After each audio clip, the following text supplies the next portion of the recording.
Selamat pagi peserta Save Indonesian Cool. Pada hari ini kita akan melanjutkan seminar kita atau webinar kita yang berkaitan dengan Save Indonesian Cool.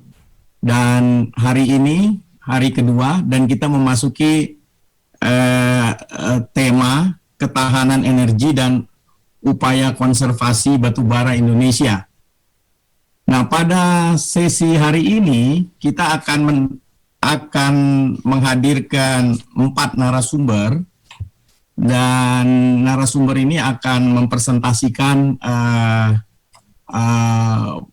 di acara ini, dan keempat narasumber ini akan kami sebutkan satu persatu.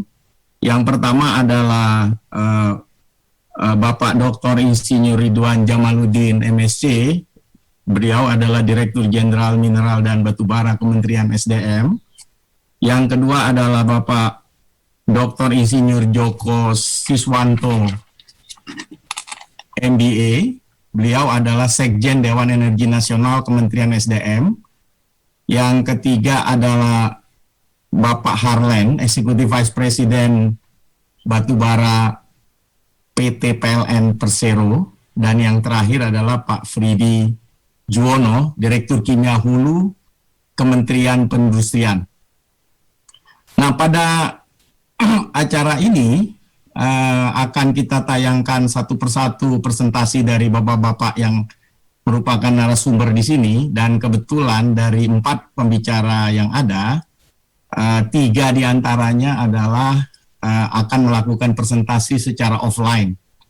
Jadi beliau ini telah mempersiapkan video beliau, yaitu Bapak Direktur Jenderal Mineral dan Batubara, Bapak Sekjen Dewan Energi Nasional, dan Bapak Direktur Kimia Hulu. Sedangkan Bapak Harlen dari PT PLN, dari Eksekutif Vice Presiden Batubara PT PLN akan hadir di dalam acara ini secara online. Jadi kepada panitia kami mempersilakan untuk mempresentasikan atau memutar video dari Bapak Dr. Insinyur Ridwan Jamaluddin selaku Direktur Jenderal Mineral dan Batubara, yang akan mempresentasikan dengan judul optimalisasi penguatan batubara untuk mendukung perekonomian nasional dan ketahanan energi. Kami persilakan kepada panitia untuk memutar video beliau.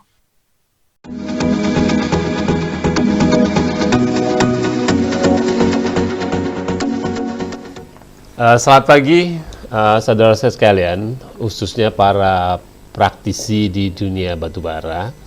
Pada kesempatan yang baik ini, pertama saya ingin menyampaikan ucapan selamat kepada Perhapi, Perhimpunan Ahli Pertambangan Indonesia, yang tahun ini berulang tahun ke-30. Usia lagi matang-matangnya, lagi top-topnya, tidak lagi muda tapi juga belum tua gitu. Sehingga saya berharap Perhapi bisa menjadi aktor penting dalam industri batubara di Indonesia. Ketua Perhapi, rekan saya Rizal Kasli, dan seluruh pengurus Perhapi, terima kasih sudah mengorganisasikan kegiatan ini dan juga memberi kesempatan kepada saya selaku Direktur Jenderal Mineral dan Batubara untuk berpartisipasi. Karena bagi kami, bagi pemerintah, semangat pemerintah sekarang yang partisipatori, kehadiran Perhapi sebagai organisasi profesi dan anggota-anggotanya sangatlah penting agar dalam membuat kebijakan pemerintah tidak seolah-olah berkuasa penuh menjadi penguasa tunggal, tapi kami juga mendengar masukan dari para pelaku usaha. Karena bagi pemerintah, jika badan usaha sehat, para pelaku industri cerdas mengelolanya, negara akan mendapat manfaat. Program Save Indonesian Coal pertama-tama terdengar kenapa emangnya batubara Indonesia harus diselamatkan, mau dipakai atau mau seperti apa kan? Untuk itu nanti dalam kerangka besar program ini tentunya kita berharap ada aspek pemanfaatan, ada juga aspek pelestarian, artinya pemanfaatan untuk jangka panjang, dan juga aspek pemanfaatan yang berkecerdasan, sehingga isu lingkungan jangan dijadikan musuh dari industri batubara ini. Itu harapan-harapannya, mudah-mudahan nanti bisa dikelola dengan baik. Bagi Indonesia, batubara masih merupakan sumber energi utama, menjadi primer yang sangat diandalkan. Status kita Desember 2019, total cadangan 37 miliar ton, 37 miliar ton, saya ulangi, dari total sumber daya 149 miliar ton. Tersebar di Kalimantan, Sumatera utamanya, kemudian Sulawesi, dan juga di beberapa tempat lain, Maluku, Papua, dan Jawa. Keberadaannya sudah terasa manfaatnya, namun sekali lagi seperti layaknya kondisi geologi di Indonesia, batubara kita masih banyak yang masuk dalam kualifikasi kalori sedang dan rendah, sebagian besar. Kalori tinggi dan sangat tinggi minoritas. Ada konsekuensinya. Satu sisi mungkin nanti harga tidak terlalu mahal atau tidak terlalu murah, juga nanti dampak ekonomi ikutannya. Saat ini pengusahaan batubara dilakukan oleh kurang lebih 1.238 pemegang izin tambang batubara. Sebagian kewenangan pusat, sebagian masih ada kewenangan provinsi. Namun ke depan dengan semangat undang-undang yang baru akan ditata ulang perizinan pengelolaan batubara ini. Batubara tersebut tentunya kita prioritaskan untuk menjawab kebutuhan kita sendiri, kebutuhan dalam negeri. Sehingga ada kewajiban 25% dari produksi harus digunakan untuk memenuhi kebutuhan dalam negeri. Harga pun diatur, kemudian juga spesifikasi juga ditentukan. Secara keseluruhan, batubara yang diwajibkan untuk di dalam negeri ini digunakan untuk pembangkit listrik, PLN lah ya secara umum. Di luar itu juga digunakan untuk mendukung industri-industri yang lain. Apalagi nanti dengan kebijakan Indonesia untuk membangun infrastruktur pengolahan dan pemurnian smelter, kita akan memerlukan lebih banyak lagi listrik dengan biaya yang kompetitif. Nah, ketentuan mengenai DMO, ekspor dan lain-lain sudah diatur. Saya kira para pelaku industri juga sudah paham. Pada dasarnya pemerintah mengeluarkan regulasi yang diharapkan berkeadilan bagi seluruh pelaku usaha, di mana proporsi atau persentase ditentukan, harga juga diatur, walaupun masih ada juga yang kritis-kritis gitu. Enak aja kalau mahal dia beli murah, kalau murah dia tetap beli murah gitu. Namun hal-hal itu tentunya nanti punya dampak ganda bagi masyarakat luas, sehingga sejauh ini memang masih ada pengaturan-pengaturan yang bagi pemerintah, pengaturan ini tidak ditujukan untuk kepentingan sekelompok atau satu jenis badan usaha saja, tapi lebih kepada untuk menjamin pasokan energi yang terjangkau bagi masyarakat luas. Saudara-saudara, arah pemanfaatan batubara atau kebijakan pemanfaatan batubara berdasarkan peraturan pemerintah nomor 79 tahun 2014 seperti tadi saya katakan, prioritas batubara adalah sebagai sumber energi. Untuk itu, kita harus memastikan jaminan pasokan batubara untuk kebutuhan dalam negeri. Namun, untuk kebutuhan dalam negeri ini, ataupun juga termasuk juga untuk ekspor nanti, kita harus berusaha memastikan bahwa tersedia pasokan atau cadangan yang cukup. Untuk itu, upaya-upaya eksplorasi harus ditingkatkan, harus ditambah, baik untuk tambang terbuka maupun tambang bawah tanah. alokasinya juga disesuaikan, sudah saya singgung, dengan spesifikasi yang ada. Kemudian juga mahzab yang barangkali harus disepakati adalah bahwa kita tidak lagi melakukan dalam tanda petik menjual tanah air, tapi kita harus berusaha meningkatkan nilai tambah, meningkatkan daya guna dan hasil guna dari sumber daya alam yang ada. Saya kira hal ini ditegaskan juga oleh pimpinan pemerintahan, oleh Presiden, bahwa Indonesia harus betul-betul memanfaatkan secara maksimal sumber daya alam yang ada. Di samping itu, konservasi dan kaidah-kaidah pertambangan yang berkelanjutan, memperhatikan aspek lingkungan tetap harus nomor satu. Karena apapun, kita punya tanggung jawab jangka panjang terhadap warga dunia. Tidak hanya anak cucu kita dalam arti di tanah air Indonesia, tapi tanggung jawab kepada warga dunia. Di sisi lain, kita juga tidak boleh termakan oleh semangat yang memusuhi batu bara ini. Sebagai praktisi atau sebagai umat beragama, bahkan saya bisa katakan, segala sesuatu yang diciptakan oleh Tuhan di bumi ini harus ada gunanya. Harus ada gunanya. Bahwa tingkat kegunaannya itu ada yang baik, ada yang kurang baik, ada yang baik sekali atau buruk sekali, itu betul-betul tergantung dari kita. Bagaimana kita memperlakukannya. Untuk itulah upaya-upaya untuk meningkatkan nilai tambah, misalnya melalui gasifikasi dan likuifaksi, merupakan opsi-opsi yang diarahkan oleh pemerintah. Saudara-saudara, anggota Perhapi dan para peserta seminar yang berbahagia, ekspor batubara Indonesia dari tahun ke tahun cukup dominan. Pada tahun 2019 misalnya kita juga meningkat daripada 2018, dan sebagian besar dari negara tujuan kita adalah ke Tiongkok dan India. Tiongkok 33%, India 27%. Selebihnya tersebar ke beberapa negara Asia. Dari sini kita bisa melihat bahwa interaksi Indonesia dengan dunia global dalam kerangka pemanfaatan batu bara ini haruslah sesuatu yang dapat kita pelihara dalam jangka panjang. Kita harus memberi kepastian pasokan misalnya bagi para pembeli, kita harus memberi kepastian berusaha bagi calon investor, sehingga sekali lagi keberadaan batu bara di Indonesia dalam konteks ekspor ini juga menjadi sesuatu yang positif dan kontributif bagi pembangunan Indonesia.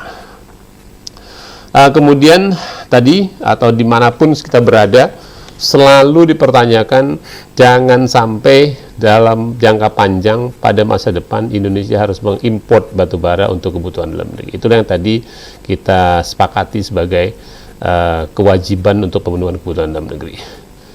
Pemanfaatan batu bara domestik terus meningkat, dan dari tahun ke tahun dipastikan kewajiban badan usaha untuk memenuhi kebutuhan dalam negeri dipastikan terpenuhi. Sejauh ini belum ada perusahaan yang kemudian dikenakan penalti terhadap kewajibannya. Artinya pemerintah mengapresiasi badan usaha yang telah melakukan kegiatan sesuai dengan ketentuan.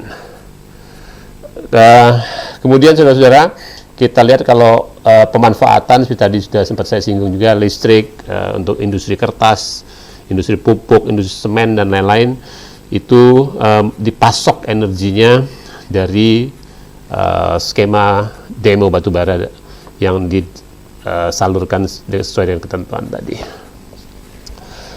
Kemudian saudara sekalian, tadi saya singgung sedikit soal kebijakan demo batubara dengan harganya itu.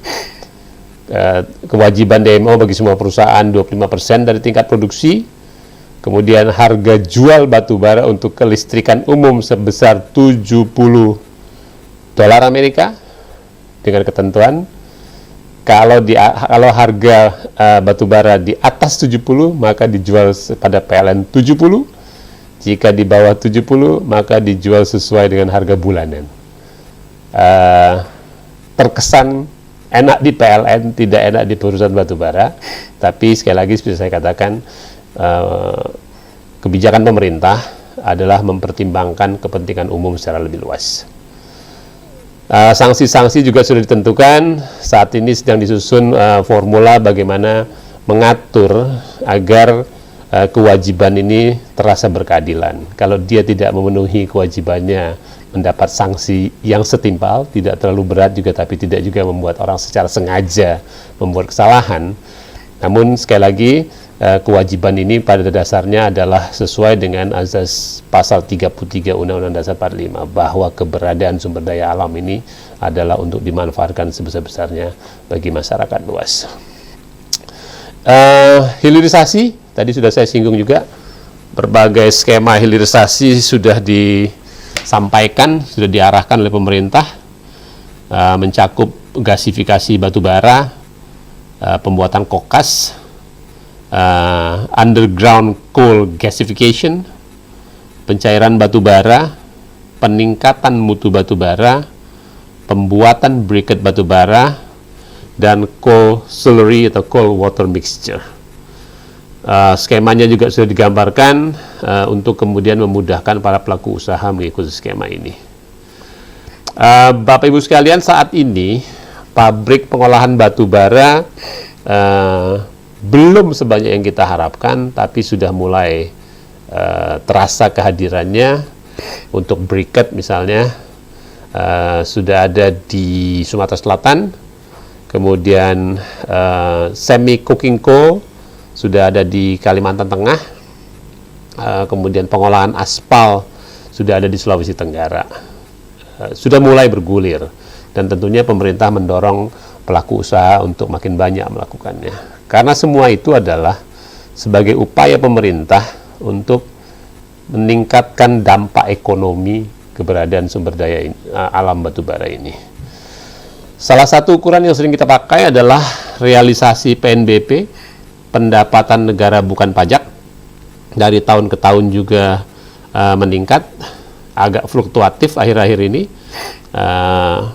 Kita tahu juga ada situasi pandemi COVID-19 yang sedang terjadi, namun dengan keyakinan dan optimisme bahwa pandemik ini juga akan berakhir pada waktunya, kita tetap dalam skenario membangun optimisme bahwa industri batubara ini akan terus meningkatkan kontribusinya bagi PNBP. Dampak ekonomi yang diharapkan tentunya yang pertama adalah serapan tenaga kerja. Suka atau tidak suka, mau atau tidak mau, sebagai bangsa yang besar, kita harus menyediakan lapangan pekerjaan bagi rakyat Indonesia. Tenaga kerja kurang lebih 150.000 orang terserap. Kemudian pendapatan PNBP, tadi saya singgung juga, rata-rata 38,3 triliun pada tahun 2019 misalnya. Kemudian ada juga program-program pengembangan dan pemberdayaan masyarakat, utamanya di wilayah sekitar tambang, yang pada tahun 2019 mencapai 500 miliar rupiah.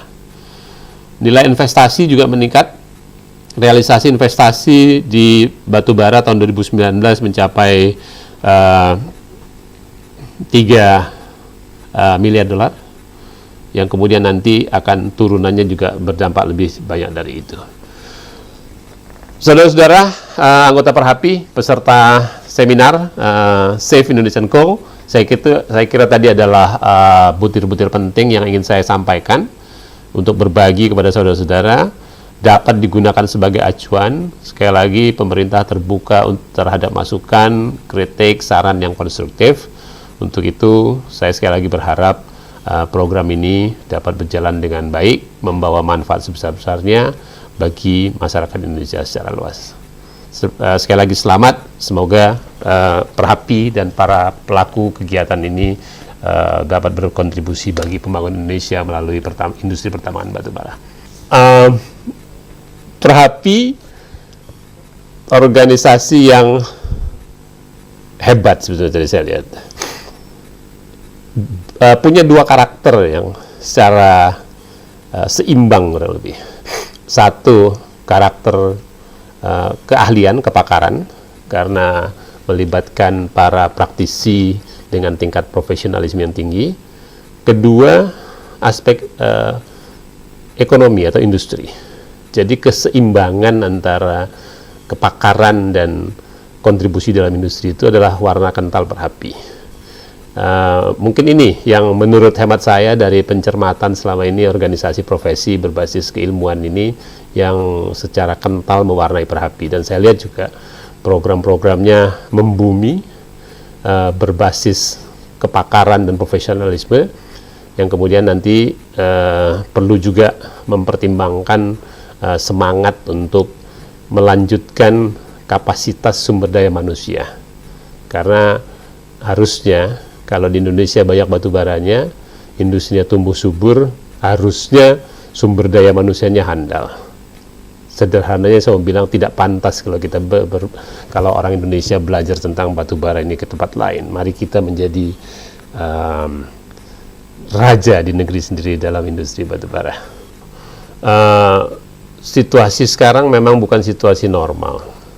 Sejak katakanlah awal 2020, pandemi COVID-19 ini memang mengganggu seluruh dunia, termasuk industri batu bara ini. Tadi kita lihat data penjualan memang menurun, data penggunaan listrik menurun, ekspor menurun. Namun seperti saya katakan tadi, dunia terus berputar, hidup terus berjalan. Jadi langkah pertama yang harus kita lakukan, yang pertama adalah Perhapi dan komunitas praktisi batu bara ini harus bergerak bersama-sama bersama pemerintah dan warga Indonesia yang lain untuk menuju perbaikan. Jadi ada masalah, dunia belum kiamat, kita harus bangkit. Dan batu bara adalah salah satu komoditas yang mampu mengembalikan perekonomian Indonesia. Namun tadi kita harus menjaganya. Katakanlah kita tidak bisa sekarang mengekspor ke negara-negara tujuan tradisional selama ini, tapi komunikasi harus tetap dijaga, komitmen kita jangan sampai meleset. Dan jika kegiatan-kegiatan praktis operasional sehari-hari tidak banyak menyita waktu para pelaku karena kondisi pandemi COVID, waktu itu bisa digunakan untuk meningkatkan kapasitas yang lain. Bisa kapasitas sumber daya manusia, kapasitas teknologi, dan kapasitas-kapasitas yang lain yang bisa dilakukan selama masa pandemi COVID ini. Sampaikan oleh Bapak Direktur Jenderal Mineral dan Batubara yang terkait dengan optimalisasi pemanfaatan batubara untuk mendukung perekonomian nasional dan ketahanan energi. Apabila kita melihat, saya akan memberikan sedikit beberapa catatan dari presentasi yang diberikan oleh Bapak Dirjen Minerba tersebut. Apabila kita lihat dari apa yang telah dipaparkan, bahwa sebenarnya batubara kita lebih ke fokus kepada foreign exchange earning, artinya bagaimana kita memperoleh devisa. Apapun itu, kalau kita lihat dari komposisi produksi yang dijual sekitar 63-65% dan memanfaatkan energi sekitar katakanlah 25% ke atas, kita bisa lihat bahwa fokus daripada produksi batubara ini adalah untuk foreign exchange earning. Nah, apabila kita berbasis ke sana, kita akan melihat bahwa ketergantungan kita kepada pasar global terhadap keberadaan batubara ini sangat besar. Artinya, naik turunnya demand di global akan mempengaruhi bagaimana kegiatan daripada batubara di Indonesia. Nah, walaupun demikian, kita melihat adanya upaya-upaya yang akan dilakukan oleh pemerintah untuk lebih memanfaatkan batubara ini sebagai sumber energi melalui diversifikasi yang sifatnya vertikal, artinya tetap satu line dengan energi, dan ada lagi diversifikasi horizontal yang dimaksudkan sebagai bahan baku industri. Nah, jadi kita lihat adanya upaya pemerintah men-shifting itu sedikit, artinya ke arah penyediaan bahan baku industri. Tetapi bila kita lihat dari informasi yang ada, seandainya program-program hilirisasi batu bara berjalan dengan lancar sesuai dengan proyeksi pemerintah, saya melihat sekitar 40 juta akan shifted ke arah penyediaan bahan baku pada tahun 2030, yang saat ini baru 610.000. Jadi kita lihat dalam 10 tahun hanya akan menyerap 40 juta ton maksimum yang akan bergeser produksi kita ke arah penyediaan bahan baku. Sisanya tetap penyediaan dalam negeri dan mungkin akan ada ekspor. Nah, dengan demikian, situasi pada saat sekarang ini, tekanan global terhadap price batu bara dan ketergantungan kita terhadap pasar yang hanya dua secara besar, yaitu Tiongkok atau Cina dan India, ini akan membuat pemegang kebijakan harus berhati-hati, karena apabila pasar ini disrupt, artinya tidak lagi membeli produksi batu bara kita, artinya sekitar 65 sampai 70% batu bara tidak bisa diserap dalam negeri, ini akan berdampak secara mikro kepada dunia usaha. Nah, ini mungkin nanti dipersilakan para peserta daripada Indonesian Coal Reserve ini Save Indonesian Coal ini untuk bisa menanyakan secara offline, dan kemungkinan akan dijawab oleh Pak Dirjen, dan ini saya mendapatkan keterangan dari panitia, silakan saja untuk membuat pertanyaan-pertanyaan walaupun memang tidak bisa dilakukan secara online saat ini. Baiklah, berikutnya akan kita lihat bagaimana posisi batu bara di antara energi terbarukan dan kebijakan energi nasional. Tampaknya batu bara ini compete dengan energi baru dan terbarukan kelihatannya, dan sentimen internasional juga kelihatannya agak mendiskreditkan keberadaan batu bara sebagai energi primer.